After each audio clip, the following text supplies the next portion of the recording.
Welcome back again to my channel. This is Frank Brief, and today we have a kind of different topic to talk about.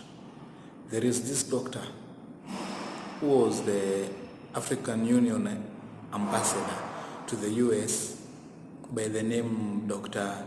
Arikana Chimbohorin, something like that. This doctor have been very, very outspoken about issues concerning Africa as a continent. She has been talking about how neocolonialism still continues, even when the Western say that they have left Africa, but they still have some entanglement with the government, which is her last video was about the French government and how it have kept contact with the government in the places that they colonized before, and how they have been putting on pressure on things to do and things not to do. And after that video, the worst happened. The African Union sacked her. Seriously, they fired her. Now, I have watched several of her videos, and I can tell that this is a person with good intent, a very educated person, and moreover, a very concerned person about Africa. So what bigger reason could they have to fire her, rather than some connection coming from the Western government? From there on, the question comes about, they didn't even give her a reason. They just sent her a letter and told her, by November 1st, you are no longer working with the AU. And this is serious, because the whole internet have gone mad about it. The whole internet is damn crazy that she got fired, and to make the matter worse, they never gave her a reason why.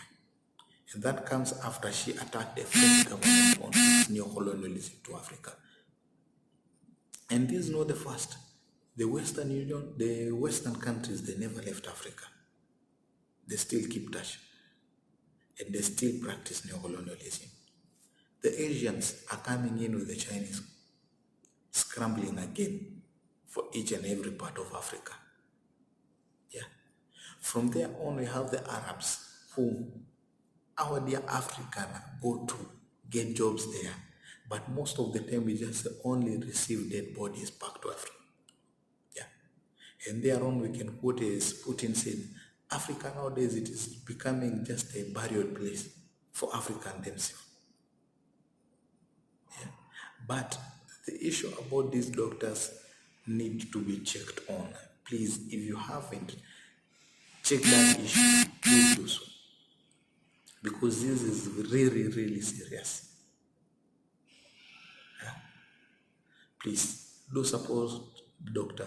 Arikana, and please sign up for a return to the AU, so that we can continue to hear more from her and be educated from her.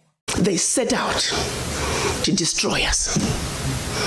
And Berlin Conference put the nail on that coffin.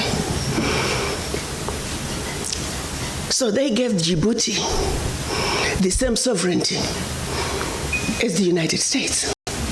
They gave Burundi the same sovereignty as China. They gave Togo. You see, the EU realizes individual little countries, they can't survive on the world stage. So they come together as the European Union. Now picture this now.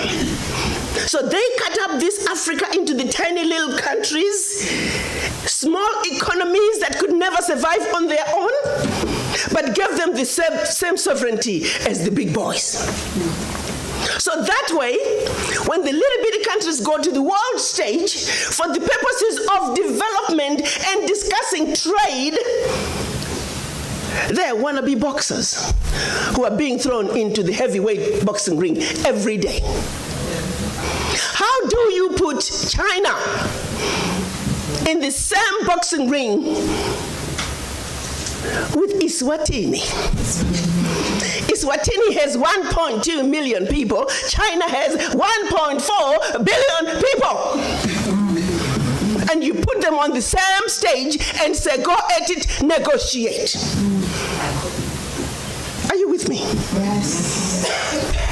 This is insanity of the highest order. How have we allowed this carnage to go on?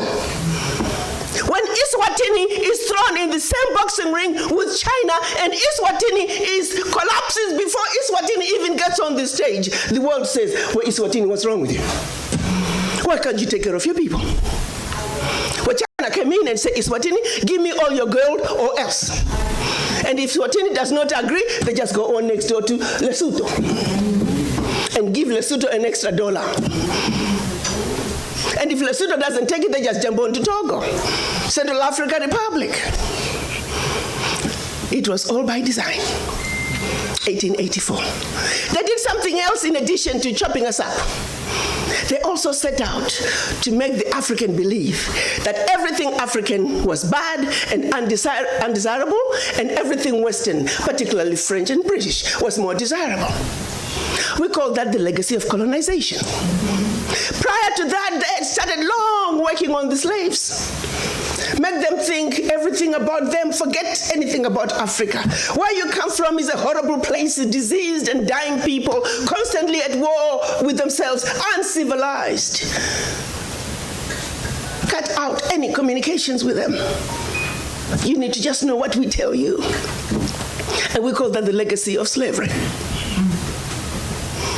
So that's where you look at where we are today. 135 years later, a system that was put in place to see to it that Africa and her children are forever defeated, that Africa is forever exploited, remains in place today, alive and well. And we sit here and we ask ourselves, why isn't Africa moving forward? Why does Africa continue to be taken advantage of? Well, I'll tell you why, very simply. Until Africa comes together as a continent speaking with one voice, one continent, one people, nothing, and I repeat, nothing is gonna change. As individual little African countries, we are wannabe boxers. We will never make it fighting against the heavyweights. We must speak with one voice. Yeah. And this is exactly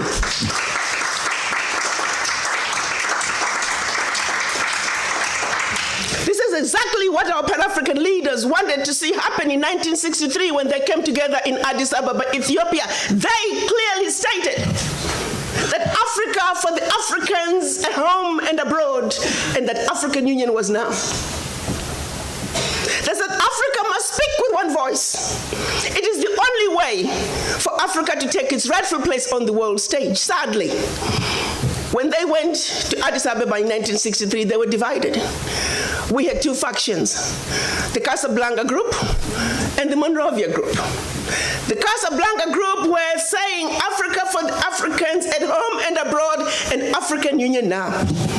This was Ghana, Guinea, Mali, Egypt, Morocco, Algeria, and Tunisia. Only 7. The other 25 of the 32 who attended were the Monrovia group. They were the nationalists. They said, let's go slow. Let's kind of wait on this Pan-African thing. 55 years later, 56 this year, we're still going slow. As if it wasn't bad enough that we were divided up into the tiny little countries that we are today. The gift that Berlin Conference gave us. One other thing that France did between 1958 and 1961 in the name of giving us our independence as African countries.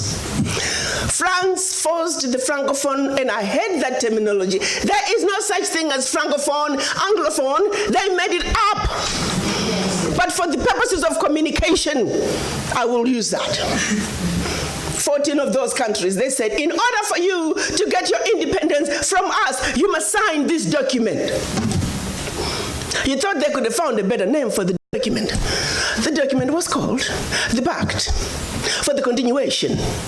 I repeat, the Pact for the Continuation of Colonization. We are talking about giving you independence, but sign this pact for the continuation of colonization in a different format. And I'm going to highlight some of those issues that they said you must agree to if you are going to be independent. Hello. Maybe we need to redefine the meaning of independence for the French.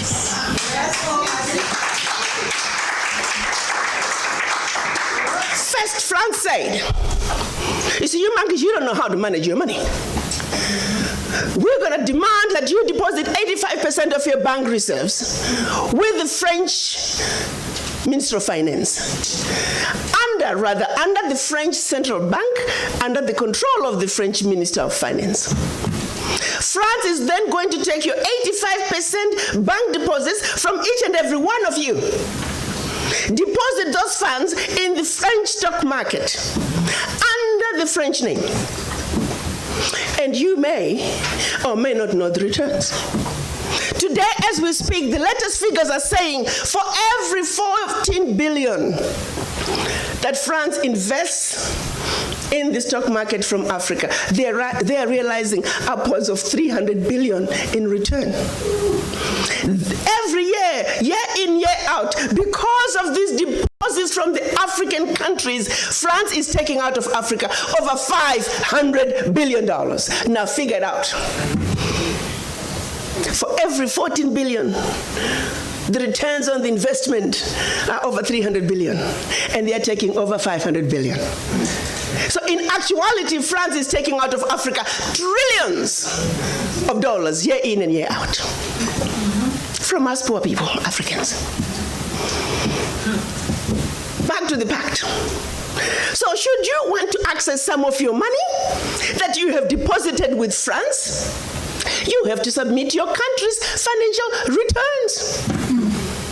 And if approved, you get to get it as a loan. You can only access up to 20% of your money year in, year out as a loan at commercial interest rates. Your own money. As if that was not enough. They said all your minerals discovered, yet to be discovered, all your oil discovered, yet to be discovered. France and French companies have the first right of refusal. If there's anything left over that the French companies do not want, your people might have. To this day. They said you will only use the currency that we created for you because you're special Africans. We call it the CFA. There was the Central African CFA and the Western African CFA, same animal. And that France is the only one that can